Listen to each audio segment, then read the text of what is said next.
¿qué nos queda de las personas que no están con nosotros? Los libros que nos dejaron olvidados, o los libros que nos prestaron y nunca les devolvimos. ¿Qué nos queda de la vida con nosotros? Una historia.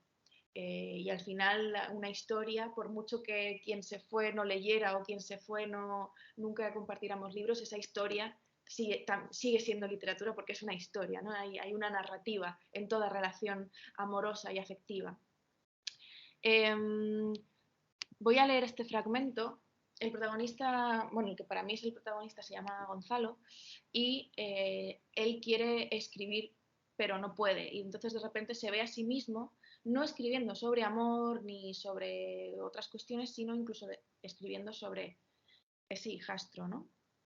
Gonzalo garabateó todo esto en un archivo y trató de darle forma de un poema rabioso y arbitrario, un poema que se parecía poco o nada a lo que habitualmente escribía, hasta que simplemente se le acabaron las palabras. Se quedó mirando la pantalla, como un televidente que se resiste a aceptar que se cortó la luz. El rugido del camión de la basura lo sobresaltó, se puso de pie, prendió el enésimo cigarro y miró sus libros con distancia, casi con curiosidad, como si pertenecieran a otra persona. Entonces, como concretando un pensamiento no formulado, tomó el diccionario y buscó la palabra padrastro. Leyó la primera acepción, marido de la madre respecto de los hijos habidos por ella. La segunda decía directamente, mal padre. La tercera era desconocida, obstáculo, impedimento o inconveniente que estorba o hace daño en una materia.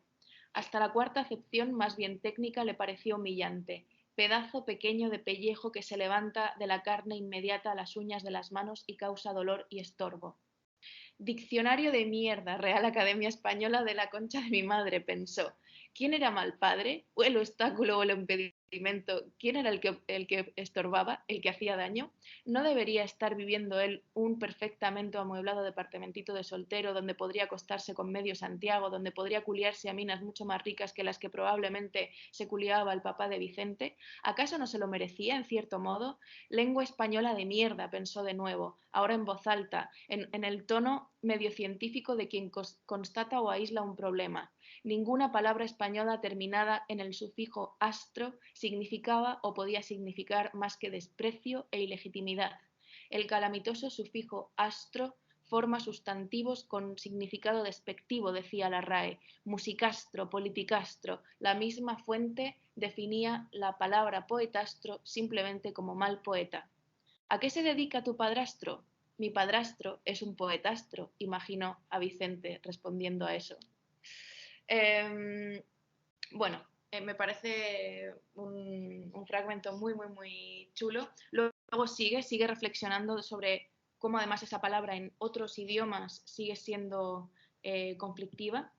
Y luego dice una cosa muy hermosa que dice... Bueno, básicamente...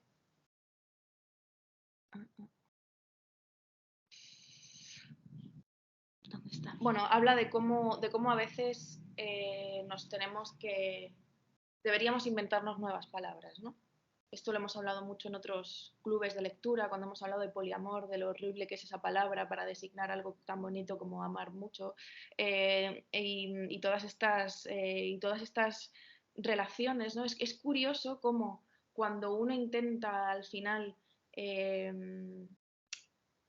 dar más amplitud a una palabra que ya existe y que es hermosa, pero que al mismo tiempo es como que compacta los significados, ¿no? Y los atrapa y incluso los machaca, los nuevos significados. Es curioso cómo las palabras más hermosas a veces son las que más daño pueden llegar a hacer, ¿no? Y yo me pregunto también, ¿no puede ser Gonzalo el padre de Vicente y ya? ¿Puede ser otro padre? ¿No puede multiplicarse ese significado de la paternidad?